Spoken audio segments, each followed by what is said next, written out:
Башкортостанда күсмә химик лабораториялар үз эшен башлай. Гадәттән тыш хәлдәр вакытында хәзер заманча корамалдар ярдәмендә һавалагы, һава объектлары һәм җир катламындагы зарарлы матдәләр концентрациясын автоматик режимда билдәләргә була. Шулай ук төбәккә яңа янгын автоцистерналары авария коткару техникаһы лаһатып алынган. Хәбәрсебез Гөлназ Хайбуллина дәвам итә. С помощью этого прибора можно производить замеры фенола в атмосферном воздухе. Күсмә химик лабораториясындагы анализаторлар ярдәмендә һавалагы зарарлы матдәләр күләмен төвәл асыкларга мөмкин. Фенолдан тыш азот оксиды, хөрүм газы, углеводород концентрациясы асыклана. Автоматлаштырылган комплекс заманча программалар ярдәмендә эшләй. Тикшерү һөҙөмтәләре 1 сәгать эсендә билдәле була. Онлайн режимда спутник терминал аша ебәрелә. Белгечләр яңа корамалдар ярдәмендә тәүгеләрдән булып Өфөләге һавага анализ яһаны.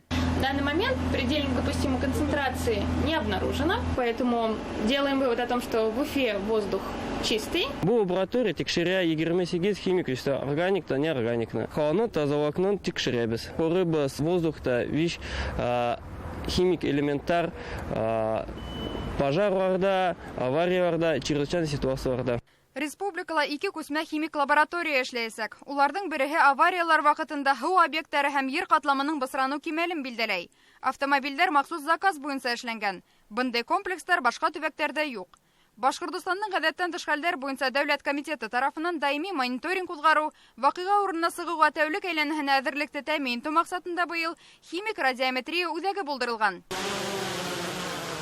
Квадрокоптер, авария коткару автомобильләре, күсмә экологик посттар һәм янгынга каршы автоцистерналар. Өфөлә ведомство карамагындагы учрежденияларга яңа техника тапшыру тантанаһы үтте. Автопарк 2030 елга тиклем янгын коткару көчләрен үстерү стратегиясын тормышка ашыру сектәрендә республика бюджеты исәбенә яңартылган. Яңа машиналар алдык пожарный службаларга. Шуларны бүген үзе бурыч әйтәбез инде, чтобы алар безнең иң таулы, ташлы районнарга китәләр. Белорецк якларында, Нуриманский районнарга, Туймазы якларына китәләр инде. Кайсы якларда гел менә быел җәй көне күп пожарлар булды. Шушындай современный машиналар практически беренче безнең субъектыбыз алынган. Работает как иномарка.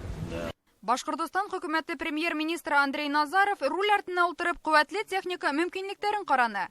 Автоцистерна сәгатенә 2 чакрымга тиклем тизлек ия ала. Насар юлды еңел үтә. Хәзер ул Учалы районы Миндә касабаһының янгын һүндерү участогында ла ышаныслы хезмәт итәсәк.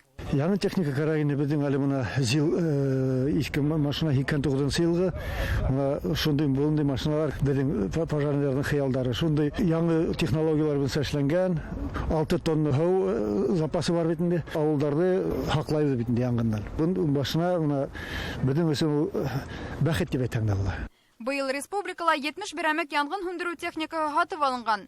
Дөйем сыгым 150 миллион һум тәшкил иткән. Узган атнала Башкортостанның ирекле янгын һагы хезмәтенә 16 берәмәк тагылмалы цистерна узатылгайны. Улар да тәү сиратта янгын частарынан алыс урынлашкан авылларга тәгаенләнгән.